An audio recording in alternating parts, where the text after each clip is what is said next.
This is motivating the reluctant readers through technology. I said at the keynote last night that I didn't want to get on too many political soapboxes. This one, on the other hand, I get a little more wound up because I've been doing this presentation for a lot of years and I have some deep-rooted opinions about certain things. So if I offend you, honestly, I would say I'm sorry, but I really don't care. It's me, it's who I am. You know, if I offend you, I apologize that I offended you, but I'm not going to apologize for what I'm saying. But on the other hand, this is a nice small group, and I would love to hear your opinions. You know, please feel free to challenge me in my ideas, because at the end of the day, that's how we learn. We learn by challenging each other, and I'm all for it. So if you have any questions, thoughts, comments, let's do it. Let's talk. It's always great. Let's see if this is gonna. I haven't actually done this. Walk into what we did at the end of the day yesterday.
This title last night at the keynote, and it really holds true just as much in this particular presentation as it does for anything else. And by the way, let's all give this gentleman right here a little bit of a whoop, give him a chance to get moving here, because right now he's not here, right? Oh, no. He's trying to get his wife a crystal Christmas tree on eBay right now. So he said, look, if I'm doing this, I apologize, but I gotta get this crystal. Okay, so everybody give a little bit of luck over here. He's doing good by his wife. That's a good thing. Anyway, so with this motivating reluctant readers, I had an opportunity several years ago to meet this wonderful woman named Pam Allen.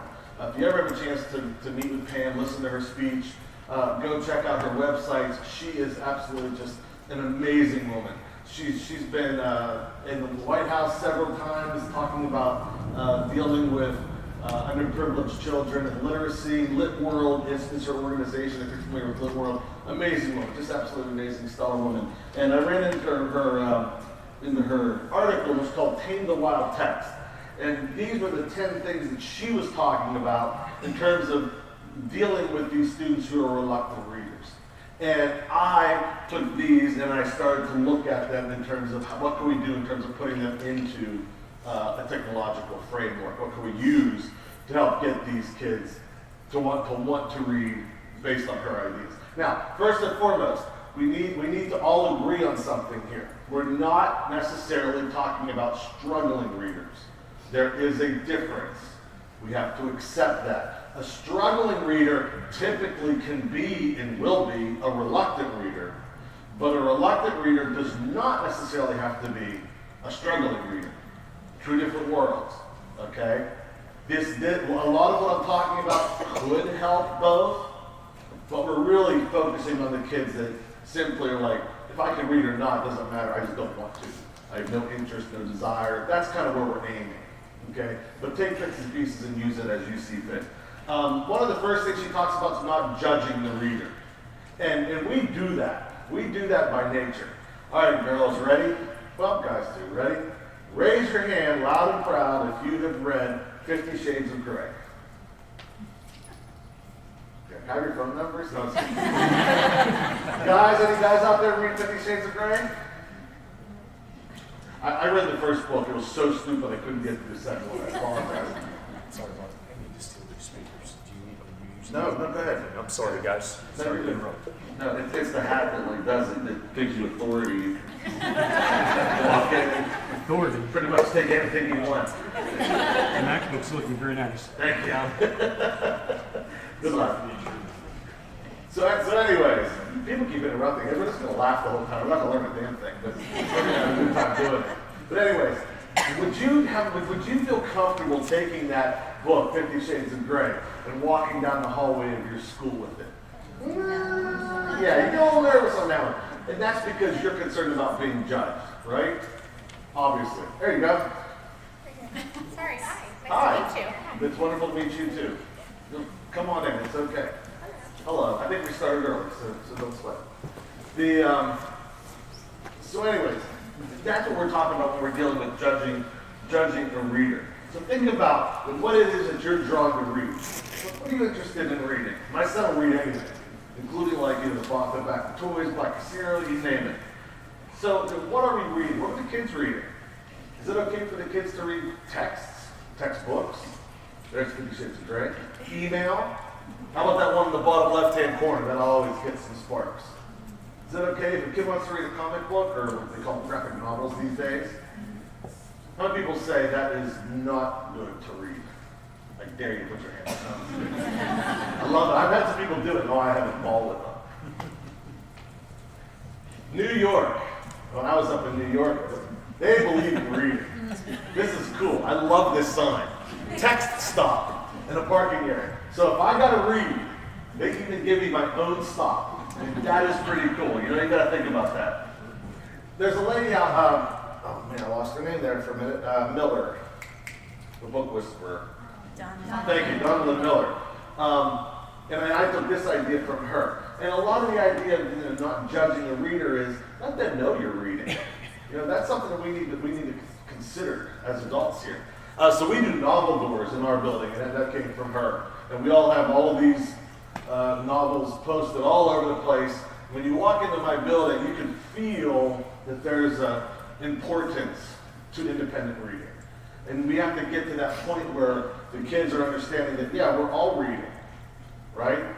All right, here comes a question for you. Let's see what's next.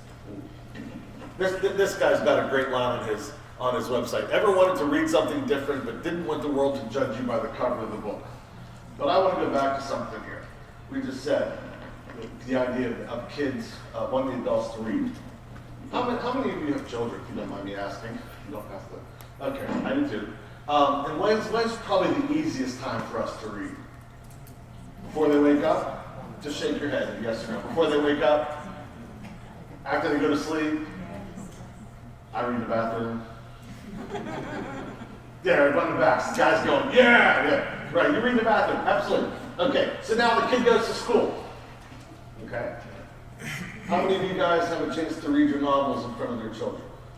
Probably not. We're pretty darn busy. We don't get a whole lot of opportunity. So think about this for a second. We're up here preaching about the importance of reading, independent reading. We're banging it into these kids' heads, how critical it is that they be lifelong readers and they get deep into this stuff. It's gonna, in the long run, it's gonna absolutely help them with scores. It's going to help them with their imagination, with their creativity, you name it. The research is out there is how important it is. But yet, from birth to 18, say, years of age, they may technically have never seen an adult read a book for pleasure. Doesn't that blow your mind? Before they wake up, after they go to bed, in the bathroom, go to school, work, come home, rinse, wash, repeat. Right? That is mind-blowing. We cannot be the hypocritical group here, guys. We're the teachers. We're the educators. We don't have the luxury of being hypocritical because we know everybody in the nation will call us on it. Because that's kind of like we're always the target of everything. If anything goes wrong in the world, somehow always ends up being blamed on us. Well, this one may be a little bit of us. So tell your principals, and I do with my staff, is when we get into SSR time, Fred time, we'll talk about that a little bit here. But you pick up a book too, even if it's, you can bring in 50 Shades of Grey. Maybe rip the cover off, but do you see a little third grader home? Mommy, my teacher's reading 50 Cents. Oh, but no, but you really do. They need to see an adult reading a book. They don't get it. That maybe we're busy and their parents are busy, but if we're preaching it, we got to walk the walk too, guys. So let's go back. Let's go into some technology here because it's a technology conference. Storia is an e-reader. It's from Scholastic. And again, you do not have to punch in all of these websites. You go to Furman.com, that's my website. Hit the links, and you're going to end up, and all of my links are there. So all of this stuff is there. So just relax and enjoy. And you can pick up a business card if you need to in order to find me and find the links and everything. So don't try to overly take this. Story is a nice children's app. It's made by Scholastic. There are other people out there, Nooks, Kindles, that's a bookstore. There's a bunch of them different out there. But what does that do for the student that's getting judged? Let's say there's a little boy running around and he wants to read Pinkalicious. What's that going to do for him? All of a sudden it makes it what? Anonymous. Yeah. You don't know. You don't see the cover. There's no more cover. Now he can read it what he wants. And you want to know what's even better than that? Most of these, like the Nooks and I know Scholastic does, is a really nice one, they also give the kids choice and access. Because usually there's a built-in library right in the system. Like for example, you go to Nook, but Nook's the Barnes & Noble one, right? Yeah, Kindles, Amazon. So like I have a Nook, my son has a Nook. He goes up, I put 10, 15 bucks on his account. He can pretty much buy what he wants within reason. And he's got choice, access, and he can read it, and nobody can bother him with whatever he would want to read. That's the perfect trifecta for a kid who has maybe some differences. And it's okay. It's okay if they want to be, from my song last night that I was sharing with you, The Strange and Lonely. It's okay. That's not me, is it? Yes. I don't have any equipment over there that'll be making that sound. Oh, that's my wife.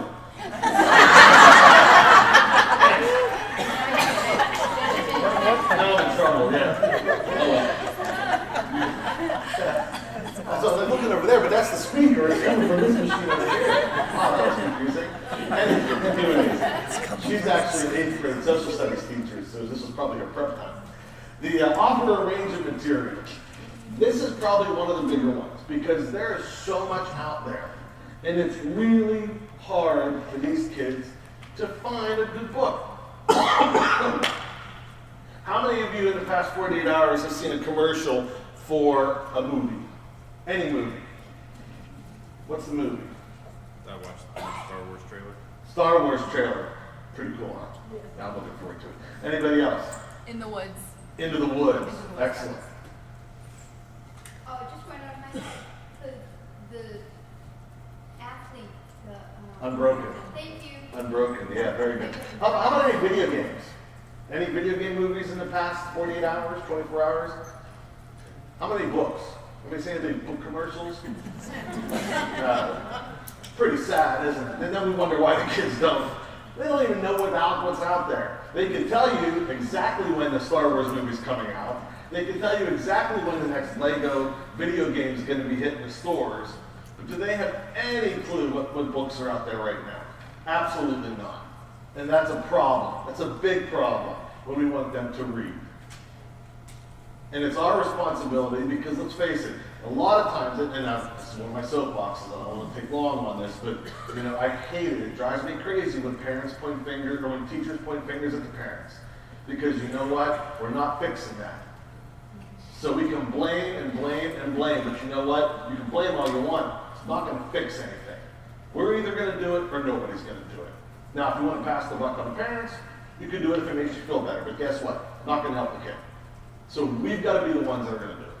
Yes, it sucks. Yes, we get stuck with a lot of work. Yes, we're the parent. It is what it is. There's no use complaining about it.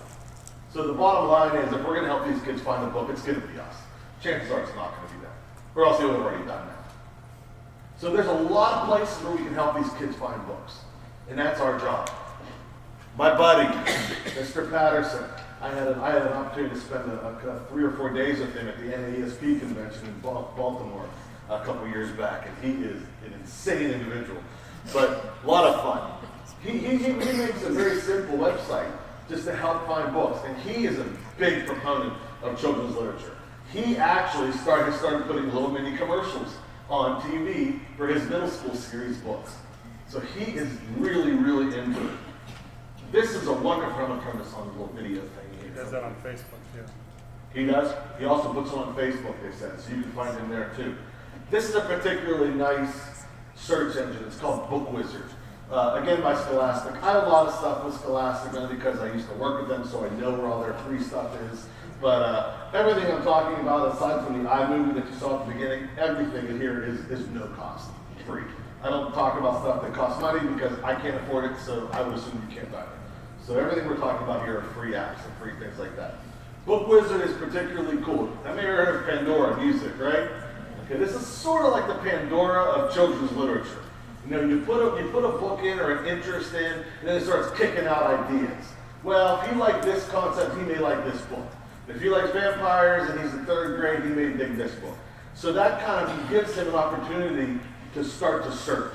This is a search that I would let children get on and use.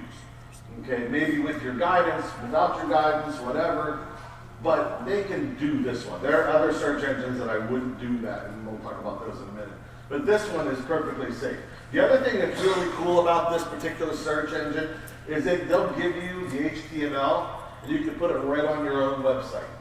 So you can put this little search box on your school website, on your personal teacher website, whatever the case may be. So you don't have to explain to them how to get the Scholastic and here and there and everything else. Plus, it's just turned into an app. So you can actually get the app now for this, which is also really nice. But it's a great opportunity to start that conversation with kids. What is your interest? What would you like to read about? Let's talk about that. We've got to start somewhere. And this whole time, all we're looking for is one spark. We're not looking for them to all of a sudden read World and Peace and be happy with it. We're just looking for a spark. Now that spark's hard, but when you hit it, you're going to know it. And when you hit it, and when you know it, they're going to feel it. Because all of a sudden, they want more. That's what we're looking for, that one opportunity to say, we want a little more. That keeps going, but you get the idea. In nonfiction, where we know with the Common Core and all that kind of stuff, nonfiction is starting to play a really heavy role, although most of us have been doing this anyhow. And last night I even mentioned this group, Epileps. I really, really like this group, and for several reasons. One, everything they do is no cost. Two, they're really hooked up into the transcending the walls of the classroom, getting things moving out there. This is a particularly cool thing. You write to them, and they'll hook you up with regular weekly nonfiction articles that you can use in your classroom with your kids. The thing that's nice about it is it comes into their own email. They give you 3 email addresses. They can also hook you up, like I said, with schools from other countries. And you can see some of the topics are kind of interesting, more science and social studies-ish, from beauty surrounds us, there's a lionfish on the loose, what does it mean to be human, what's a lichen, Asian games, the art of contest. So it's good reading. But then on top of that, then they take it a step further. They give you the opportunity to go to Smithsonian and do some activities, because Smithsonian writes these with them. And you can also go to Epileps and, like I said, interact with somebody in another country, and you guys can work on these things together too. So it gives that kind of easy opportunity to transcend the walls of your classroom and get involved in terms of literacy. This is another search engine, again, that's done by Scholastic.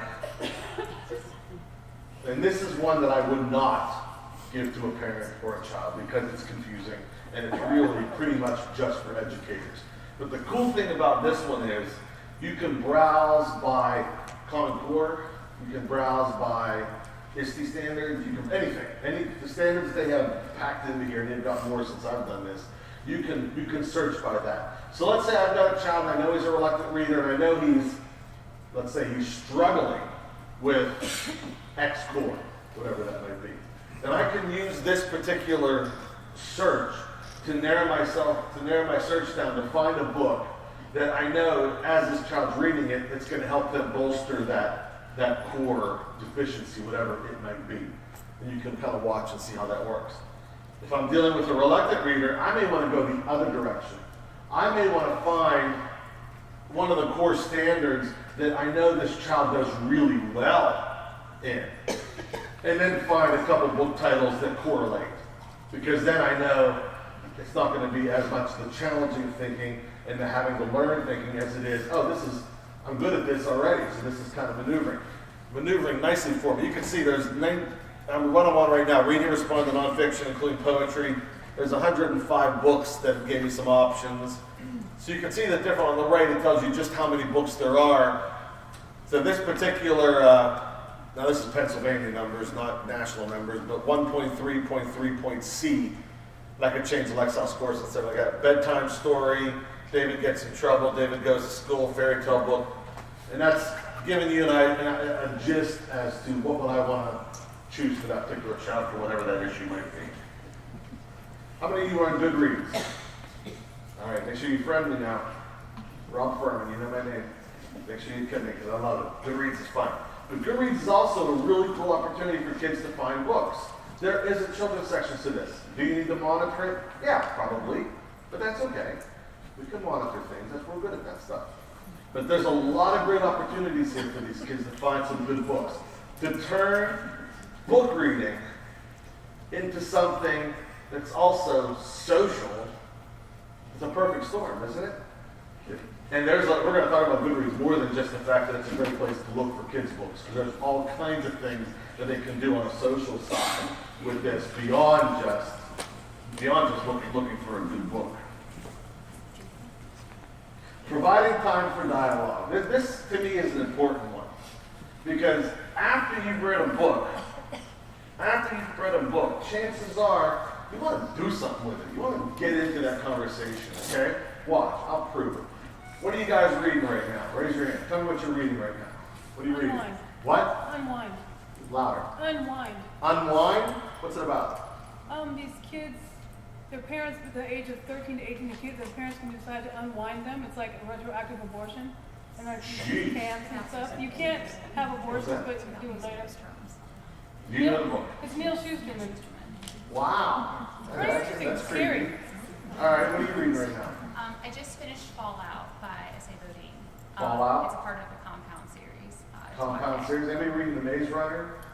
Anybody read YA here? I read a lot of young adult books. You read it? You guys read The Starters? Oh, cool book. There's also a second one of that called Enders, as a matter of fact. Great book. What else? Come on, tell me. Oh, wait, back there. Now we see some hands going up. I just finished reading the first book of a series called Etiquette and Espionage. Etiquette in Espionage. Yeah, it's young adult steampunk. Ooh, that sounds steampunk too. Ooh, you get to email me that one. I'll read that one. That sounds good. I like that. I'm reading Far from the Tree. Far from the Trees. Non-fiction book about parents raising children who are different than what we consider normal. Wow, very good. Anybody else? Go ahead. I just finished The Invention of Wings by Simone Kidd. Historical fiction, taking place in Charleston. Awesome. Female abolitionist, real person. Oh, very good. I love true stories. Here's another one. Go ahead. I'm broken because I like to read the books before the movie comes out, and that movie's going to be coming out around Christmas. Okay, you remember when you said that, because we're going to talk about that. I'm going to ask a question about the movie versus book thing. You keep that. Remember that. I'm reading I Am Malala, and we're considering using that as a class, ordering class set. Oh, wonderful, wonderful. Has anybody ever read, there's one more, go ahead. It's called The Nine, but it's by Jeffrey Coogan on the Supreme Court justices. Wow, you guys read some deep books, man. Yeesh. What happened to Tom the Cat or whatever this guy's name was? Stop the Cat, what's his name? Beat the Cat, there it is, Beat the Cat, man. My red shoes. Has anybody here read the book Ready Player One? Yes. Isn't that awesome? Ready Player, awesome. You've got to go read this book. It's not too often that I read like a favorite book. I probably blaze through a book or two a week. I mean, I read. I'm a fiend. I love it. It's pretty much a half hour before we all go to bed. My whole family goes into the bed. That includes my 6-year-old, my 11-year-old, my wife, and myself. And we all pick up our book and we read. That's what we do. At first, it was because we were trying to be these like uber cool parents that made their kids read. But now it's almost like an addiction, which has its benefits. Obviously, all my kids read like crazy. However, it also can get really costly because they're always looking for a new book. So we belong to like a regular bunch of Barnes & Noble fans. But Ready Player One, I just randomly ran into it. Some guy said, hey, check this book out. And this is cool, especially for technology dorks who grew up in the 80s like me. Take 80s pop culture and take virtual reality concepts and mold it together and turn it into this dystopian contest in this dystopian future, and you've got Ready Player One. Coolest book ever. It is really crazy. If you like the 80s and you like virtual reality, that's your kind of book. So anyway, let's talk about having that conversation. It's fun to talk about books, isn't it? And that's ultimately what we want our kids to be. We want them to have that good time and be able to participate in that fun conversation about, hey, what are you reading? And we need to give them a chance to dialogue. Phone a friend, read book talks, we'll talk about that. And this whole STEM versus STREAM thing. STEM is great, and I'm all about it, obviously, being a technology person. But I get a little concerned because there's some people that take things so literally. And that always worries me. Because when we say STEM, and we know the importance of STEM, then it became STEAM. And we know that there's an importance of STEAM. And you can keep adding letter after letter after letter after letter because it's all important. So I get the initial concept. When I wrote my Huffington article on this, people sort of blasted me in the comments about, oh my gosh, when's it going to ever stop? It's got to be blah, blah, blah. I said, well, that's fine, but there are so many people out there that will read STEM and forget that without the ability to read and the interest and the desire and passion to read, you can have all of the great. You can be a great scientist, wonderful technology, engineering, all this kind of stuff. But if you can't write down what you're trying to tell other people, and you can't communicate that properly, and so forth and so on, or you can't read it to even start your own research, well, then we're kind of missing the foundation, building blocks, aren't we? So we started talking about STREAM. And I know it gets annoying, but it's one of those things that if we let people think that just STEM is enough, then we lose the battle in terms of those of us that are very passionate about literacy. Because it may be the building block and the foundation, but without it, you're in trouble. Without it, we're in trouble. Here's some places we can get some cool book talks. What a book talk is, it's a 2-minute little blurb. It's a little advertisement called a commercial. I end up doing a lot of these at my school. It started off by me doing them, then I got my teachers involved, then I got to the point where the kids are now doing them. Now we have 2 or 3 in our morning announcements and things like that, because, again, we're a firm believer that kids don't have these opportunities to have these commercials. They don't know what's out there. So if we can get these type of little mini videos out there into their brains and play with these a little bit, then they get the opportunity to know what's cool and what's good and what's a fun book out there and what's popular and so forth. Now, this is a place where Scholastic has a whole bunch of those. Again, free of charge, the video's there, the script is there if you just want to read it and create one on your own. But there's actually a girl on YouTube, and I can't remember her name. If you just Google book talks on YouTube, this girl smashes Scholastic. And I always call them and make fun of them about that too. I'm like, this girl's got you guys beat on your own topic. But she's got tons of them out there, and she's fabulous at it. But ultimately, what you want is you want to be able to get your own children doing this. Giving that 1 minute, this is a book, here's one fact about it, here's a little teaser, I'm not going to give you the ending, but now you're interested, go read it. That type of thing. It's like a 1, 2, 3 punch. Email. This is one thing that I always find interesting when I start talking about the whole reading and writing process, because we've kind of gotten to the point now where email is almost bland. Like, we do it so much that we forget that it can actually be a pretty cool tool, that we can use this to our advantage. And there was a little bit of a research that was done not all too long ago that just by reading and writing emails back and forth, it really increased their scores. But think about this. Think about this logically here for a minute. What's an awesome activity that we always really want the kids to be able to do? Take an article, read it, understand it, form some form of opinion or reply or rebuttal or whatever the case may be, and then get it back out, right? In some form of writing or speaking, whatever the case may be. That wasn't me, right? My wife's not coming after me. All right, good. Isn't that what an email is? It's reading a letter, internalizing it, coming up with some sort of opinion, a reply or something, and then getting it back out. And emails are so much easier than trying to find some of these articles. And they can do it constantly, and they'll enjoy it. So we really need to look at that. And that's again, this is this ePals group that I was talking about. They do that, and they can help you link up with schools across the world. And it's a wonderful opportunity for kids, again, to transcend those walls and to have that communication. To get an email from somebody from England, Italy, China, wherever, and to be able to read and understand what they're talking about, have that conversation and get it back out to them. That is a marvelous experience. And again, it's free, so there's really no reason. Just a little bit more time to put it together. And it gives those kids an opportunity. Last night I said, and this is kind of where I talk about it here in this presentation, wouldn't it be interesting to be hooked up with a school, say, in England, and we decide that we're gonna read a book on the American Revolution, you know, and all of a sudden we're having this conversation with the winning country and maybe the not so winning country. Wouldn't that be an interesting conversation to have with, say, 8th graders? Or no, let's get 7th grade girls because they're feisty. Let's get those groups together. Let's have them read it, right? That would be interesting. That would be quite an interesting experience for those kids. And those are the type of things that we need to start looking at now. Book clubs. There's just so many opportunities for kids to talk out there about what they've read with things like this. Book clubs. I don't even know if I'd go using a big one like that. We've created our own within our school, where the 4th grade teacher has a book, and then everybody in 4th grade is kind of going on to these systems and having communication with each other about it through blogging and communicating, dialoguing, so forth and so on. So really, there are so many free blogs out there, EduBlog, Kids Blog, things like that. You can almost set this up in your own school.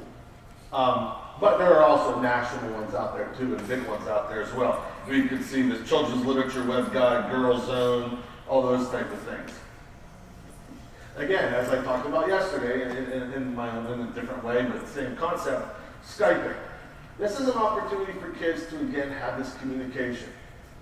I will come and Skype into your classroom with you if you call me and tell me what book you're reading. I will read it, and I will have a conversation with your kids, okay? It is that simple, and you will be amazed that the kids will actually be interested. And they don't care who I am, and it doesn't matter. All the fact is that I'm from somewhere else, and I'm in their room, and we're talking about this is cool to them. And let's see what happens. I'm challenging you to take me up on this. I've been doing this for a couple of years now. I think I've only had 3 people, maybe 4, actually take me up on it. And I tell you, when we do it, it's a lot of fun. So I wish more people would. And I'm not kidding. You call me and write me, and we will do this, because it's a very easy setup, and the kids absolutely have a ball. This is really neat. If you take anything back from this presentation, check this one out. This is called Skype and Author Network.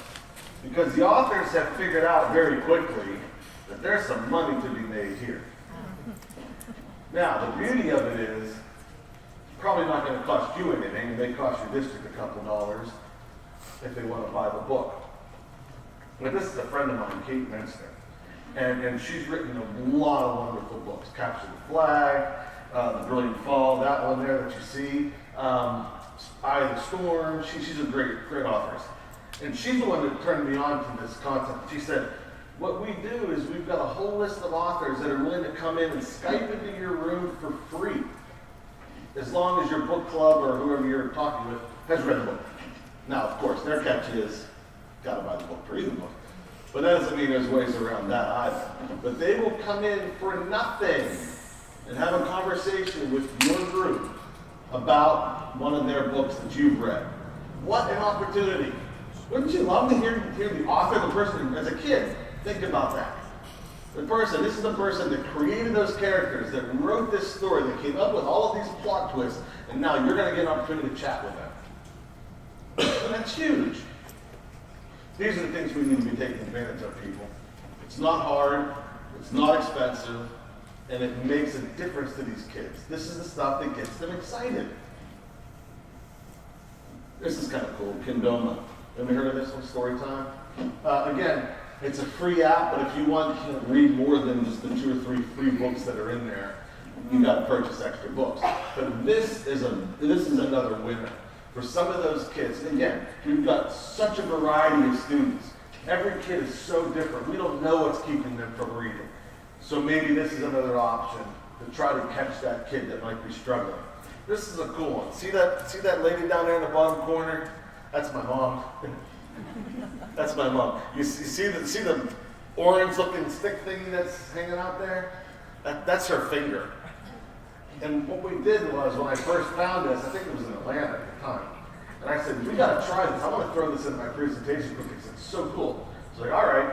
So she downloaded the app, I downloaded the app, we were reading the book at the same time, and I could see her, and she could see me, and we were chit-chatting, and we were reading the book to each other, and she was pointing and going, oh look, there's the mom pig, and that's when her finger popped up, and if I put my finger on the touch screen, it showed up on her screen. Now, what's the advantage of this? How about all those kids that have, say, military parents, or all those kids that have grandparents on the other side of the country? Or all those parents that have moms and dads, unfortunately, on the other side of the world, or country, or even state, or even town. Now all of a sudden you're saying to this kid, hey, you want to read a story with dad? I know he's in California right now, but you want to do it? Would that motivate that child to maybe sit through a book? Or maybe read a book? Absolutely. Now, you need to get something a little better than 3 Little Pigs, but nonetheless, the technology is out there. And that's a particularly good one because I know it's really easy to use. Believe me, if I can get my mother to do it, anybody can do it. What's the name of it? That one's called Kendoma. Here, there it is right there. Kendoma Storytime. And you can actually purchase various books on there, but it comes with like 2 or 3 free ones. At least at the time when I did it, it came with at least 2 or 3 free ones. Okay, and we know we got to give these readers a toolkit. Let's read about from old Danny here. You ever read about My Weird Schools? Anybody read? A great set of books. So here's what he said. The truth is that everybody likes to read whether they realize it or not. Because everybody, even the most reluctant reader, loves a good story. It's probably true, huh? As a reluctant reader myself, I relate to those kids. I know what bores them and what holds their interest. They want short sentences, short chapters, dialogue, few adjectives. They'd rather use their imagination than read a paragraph of description. They want one sentence to lead naturally to the next one, rather than jump from subject to subject. They want a chapter to end in a way that makes them want to know what happens next. That's what keeps them turning pages. And if you think about the popular books out there right now, Diary of a Wimpy Kid for boys in the younger crowd, Diary of a Wimpy Kid, My Weird Science, there's one, My Weird Teacher, I think there's one that's out there, there's a whole bunch of different versions of this, but they're all kind of written very similarly in that fashion. So let's think about this here. How are we going to set up those students for success? That is probably one of the biggest things that we need to think about. We need to give them an opportunity to have that success. I was a reluctant reader at first. Definitely not a struggling reader. I could do it. I just was bored with it. I never really found much of an interest in it. And one of my high school English teachers proved that to me very quickly when she said, I want you to read 24 pages of Antigone by the next day. Well, not only am I a reluctant reader, but 24 pages, you're talking about, probably for me, probably about 4 hours, especially back then. Because if you can't tell, I'm a little wound tight, little sometimes. So I was the kind of kid that I read the same sentence at least 6 times before I get on to the next one. So reading 24 pages to me was like reading 100 pages, because I read it all at least 2 or 3 times before I get to the next line. So she crushed me. She did not set me up for success by any stretch of the imagination. We're going to bypass this one. I'm kind of tired of that one. Reading Rocket is a wonderful opportunity to get materials for parents. I'm not going to tell you how to get your reading kits for your kids. Your teachers, you know how to do that. That's not my concern here.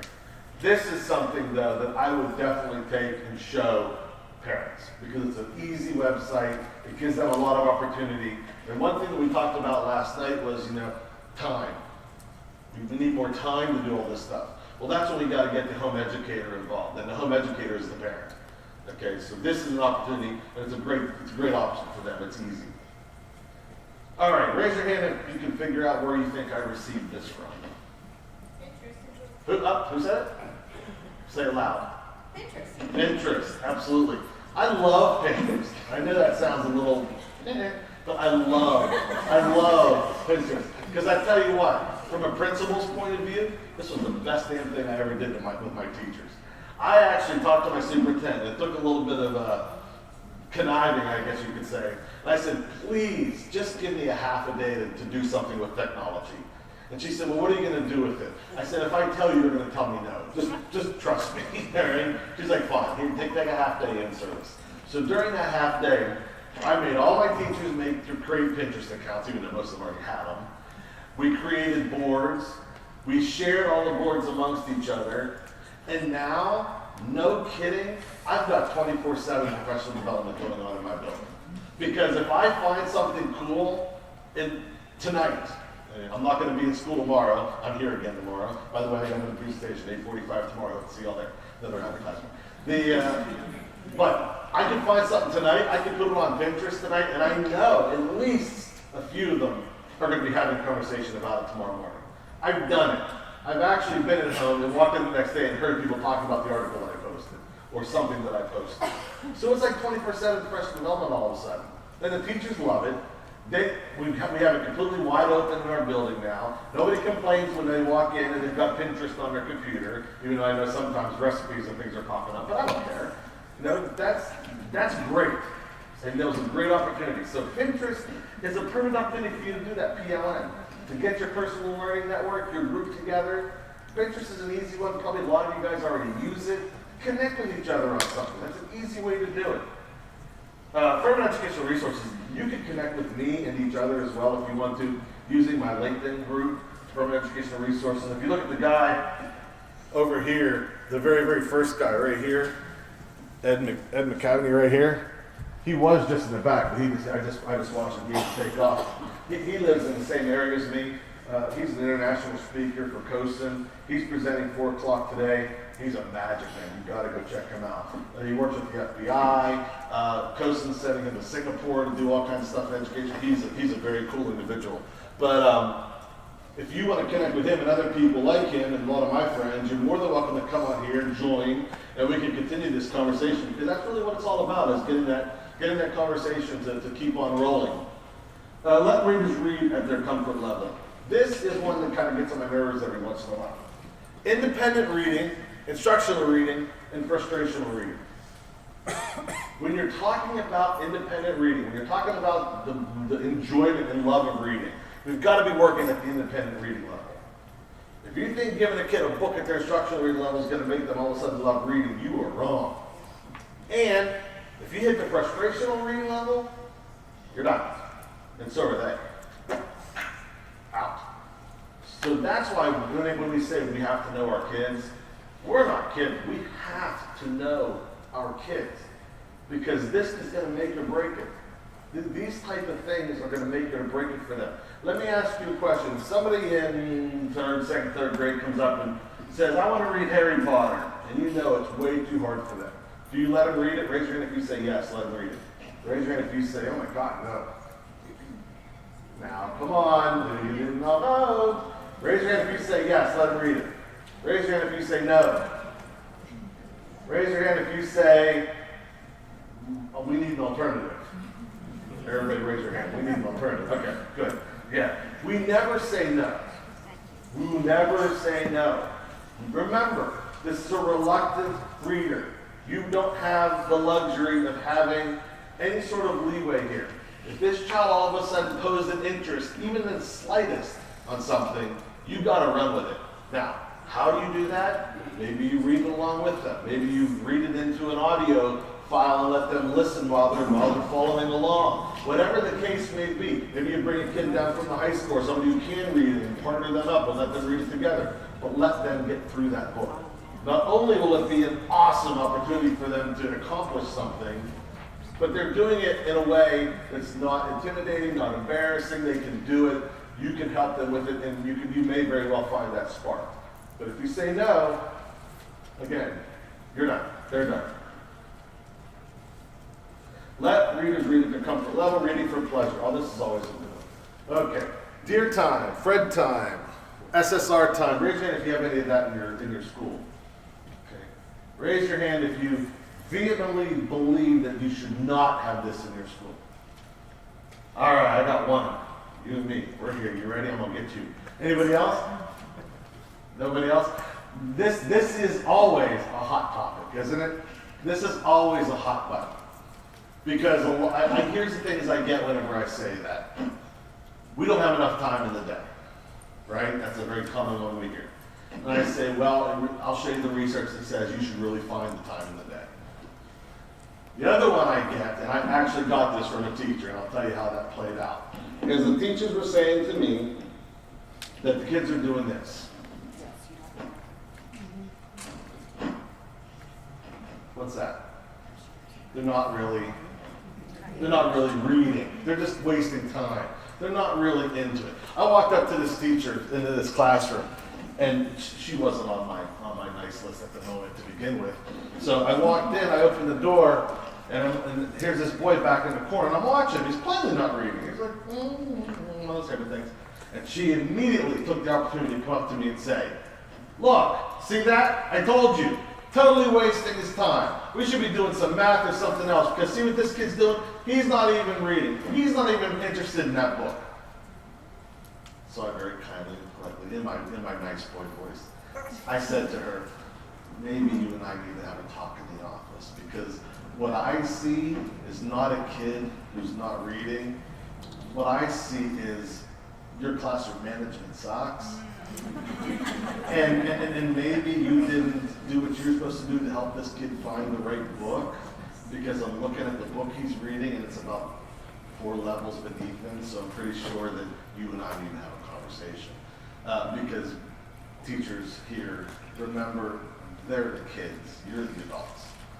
So just like Bill Cosby used to say, I know he's got a little thing going on the news right now. Just like he used to always say, if you say no to me, I come over and I make you do it, and that's a little bit of a yes. And that's what he did with his kids. It sounds like he did it with other people too. But at the end of the day, you are in charge of that classroom. And if the kid's not reading, then it sounds to me like you've got a perfect opportunity to help that kid find a good book. That to me is a perfect red flag. Instead of complaining about it, use that as an opportunity for me to say, I see you're a reluctant reader. I got you. Now I'm going to take advantage of that, and I'm going to find the book for you, and let's work together. Because complaining about it, what's that going to fix? It's not going to fix anything. Is it going to change my mind? Probably not. Are we all of a sudden going to go, oh, that kid's not reading, we should just do away with independent reading altogether? Chances are I'm not going to do that.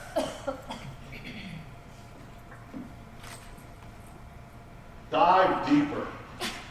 When you're dealing with a good book, don't you want to kind of get deeper into the book? And how do you dive deeper into a book? There's a lot of cool ways you can do this. Once you get the kid to read a book, you want them to continue to play with this, continue to do stuff with this book. One's called The Stacks. It's really cool. There's a nice book out there called The False Prince. And it gives the kid an opportunity to go through a quiz to see what type of prince they would be. So it's fun things like that. Comics, they're Amulet, Smile, and Bones. They have an opportunity to draw comics. That's also with Stacks. So it's a cool opportunity for kids to do something with their reading. Back to Goodreads. I'm sure you know about the quiz sections they have in there. What a cool opportunity for the kids to take little quizzes on the books they've read. Or create a quiz and challenge their friends who are on Goodreads, or print them out. And those are the type of experiences that you want these kids to have. Excuse me. Yeah, the opportunities for them to be able to go on Goodreads and find all these cool quizzes and create the cool quizzes and challenge their friends with these things. And the other nice thing about Goodreads is it gives them a chance to rate the book. And kids love to give their opinion, don't they? So they give them a chance to rate a book, and it gives them a chance to say, I would like to read this in the future. That's powerful. The one to read button, that's on the Goodreads. What an awesome opportunity for the kids, huh? We're not going to do that. We're not going to do that. We're not going to do that. That's boring. Value browsing. Everybody know what value browsing is? Because I did not have a clue what this meant. And I kind of get it now, a little better. I've been doing this for a couple of years, but I actually had to call parents and say, can you please explain this one to me? Because I just don't get this one. How many times do you have kids, but after you've read the book, you still say to you, could you just read it one more time? And you're like, I just read the book. Like Goodnight Gorilla. I could read that sucker 6 times in a row. And over and hear it 6 more times. Like, dude, it's the same story. That to them is a child's way of value browsing. Ask yourself some of these questions. These are different ways that we as adults may value browse. Do you like to read the end of the book first? Raise your hand. My mother reads the end of the book first. Drives me crazy. But she reads the end of the book first. That's her version of value browsing. That's her version of preparing. That's kind of the way I looked at it. By the time I was all done with this, I kind of looked at it as preparation to read. You know, she reads the end first, and I guess then she's ready to go. How many of you guys like to read his favorite book several times over, and you keep getting more and more out of it? My wife has crushed the Hunger Games books. Like, they're like falling to shreds, because she just reads them over and over and over again. One time I'm done. I know what's going to happen. It just seems absolutely ridiculous for me to read it again. I already know what's going to happen, but she can read that stuff. That's their version, and those of you who do it, that's your version of value browsing. You get more and more out of it the more you go through it. How many people like to see the movie after you've read the book? How many of you like to see the movie before you read the book? Okay, I have to see the movie first. And here's why. That's my version of value browsing. Because I have to see the movie first, because if I read the book first, I always hate the movie. I've never, ever, ever have read a book and then liked the movie after. Well, that's not entirely true. Hunger Games, I think I read the book first, and I actually thought it was a really good movie. But that's very rare. Very rare. So I always have to watch the movie. Yes? Like you said, like Game of Thrones books. Game of Thrones. Watch the series and then read, it makes so much more sense. Yeah, absolutely. There's 1,000 characters. Yeah, those are hard books to get through, but they're excellent books. What's that? She said, listen to them on Audibles, they're easier to get through. I'm through 4, I only got 1 more. You only got 1 more. I got to about 3.5, and I was like, oh. They're good? They are a good book. Game of Thrones, we're talking about Game of Thrones, the series up here. But yeah, you're absolutely right, that makes perfect sense. What's that? Oh, there's 2 more in the publishers, in case anybody's curious. Apparently we have a Game of Thrones fan over here. But the other thing to think about when we talk about kids, when we're asking them to read something first, don't we a lot of times say, look at the cover of the book, it might tell you something? Or we say, look at the pictures inside the article, maybe it'll give you an idea. Read the captions, read the highlighted text, do this, do that. On a test, don't we say to them, read the questions first before you read the paragraph? That's all portions of the whole idea of this value browsing. I kind of look at it as like preparation to read. That's kind of the way I ended up deciding, at least that's what this means to me, is you have to give them an opportunity to figure out how they can be prepared to read something. Building stamina, again, they got to be the fierce, unafraid, strong, that type of concept. That's what my teacher like blew me out of the water when she said, read half of Antigone by tomorrow. I was like, I'm done. You have to understand, when you're dealing with struggling or reluctant readers, if they read a couple pages, we've got to celebrate people. That's a good thing. That is a big deal to these kids. And we've got to promote that with them. Something like this, and this is just a dime a dozen. There's a million different things of these type of ideas out there, but just a stopwatch. Scholastic has it set up so you can set up how much time. No matter how much time you read, you can end up getting into the read for the world record, read for 1,000, bunch of little challenges they have. If you read to the minutes that you say you can read, you can spin the little dial up there on the right. You get free badges down here on the bottom. How many people are on Foursquare? Swarm? No? That's weird. It's the first time I've ever seen that. The social network, like, it tells you where you are and everything.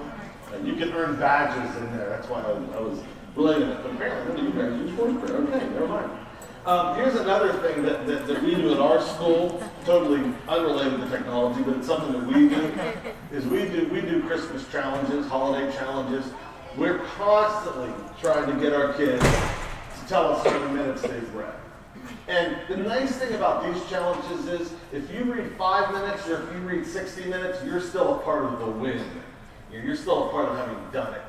And we've done ring around the classroom, or actually the building a couple times right now, where for every 5 minutes you read, you get a ring, like a paper ring, and then we ring the building. We try to get how many times we can get around the building with the amount of 5 minutes that our kids have read.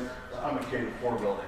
So we really wanted to test ourselves one time a couple years back. We said, let's pick the absolute worst 4 days in the elementary school. How many of you are elementary teachers? God bless you. Yeah, I'm a K-4 principal, so I feel your pain. But what's the worst 4 days? It's got to be right before Christmas, right? Absolutely. The kids, first of all, they're all waiting for Santa, right? They're already juiced up on every treat and sugary thing you could possibly imagine. They're walking around the building like, "Hi, Dr. Furman, Santa's coming!" Yes, he is. Please don't explode. Just hold on. You know, it's hysterical whenever you're in elementary school. And the worst part about it is, these kids are there and they're so excited. You can't keep them focused on anything. And it's also the time that we have our holiday parties, we have our holiday musicals, holiday Polar Express, you name it, we do it. And the parents are walking in the same way. "Oh my God, Christmas is coming," and they can't get ready. So like the entire building is like a buzzing of energy. So we figured, okay, let's be wild and crazy and stupid, and let's try to do a reading challenge those 4 days beforehand. And sure enough, our kids pulled it off. They did 20,000 minutes in 4 days. And the deal was, if they would pull it off, Santa Clausby, Cindy Crosby's cousin, no Penguins famous series. You people are killing me. Pittsburgh Penguins, Cindy Crosby. Somebody's really shaking your head like, yeah, I know you're talking about. That's Sidney Crosby. He decided to come and he skated around our building for about half a day, went in and saw all the kids. And also upset our custodians because apparently his rollerblades had little black marks on it. So our halls had little black streaks everywhere. So needless to say, I spent half that night cleaning the floors so I wouldn't get in trouble.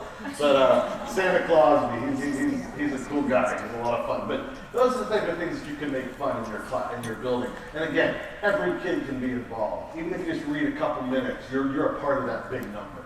So you don't have to be annexed out. This is the big one. We're not going to do the choose a partner thing. That's when we have more time. How am I doing on time? Is somebody tell me? 2:24. What time am I done? All right. All right. To curate. I got 5 minutes. Or no way in hell I'm getting my 5 minutes. To curate is to take charge, to organize, to pull together, sift through, select for presentation. That is the end result, guys. That's the Hail Mary. We made it.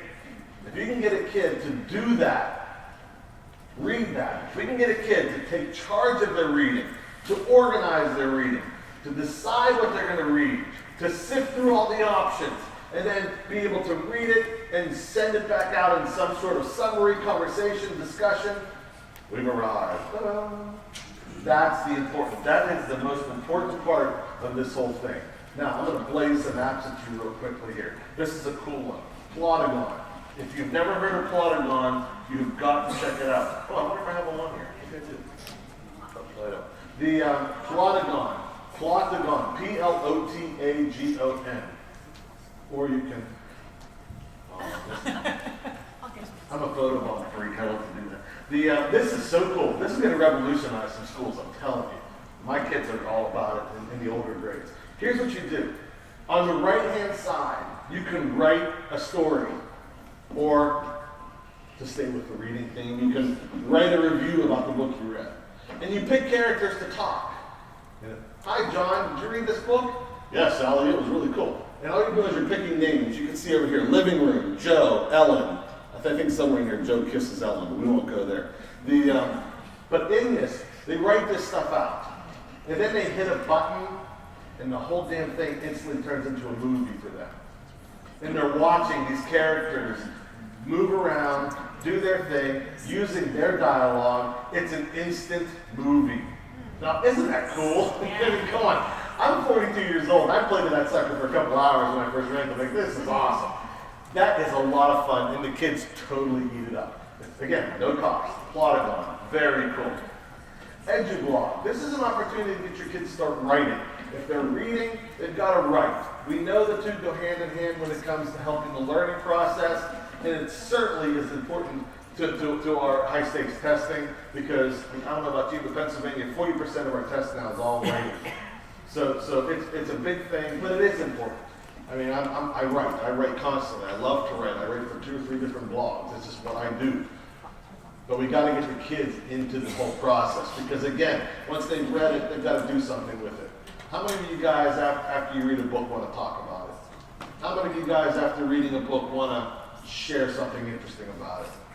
How many of you guys, after reading a book, want to answer 5 comprehension questions about it? I didn't think so. I didn't think so. This is all because I'm running out of time. All right, and this is the most important part, right?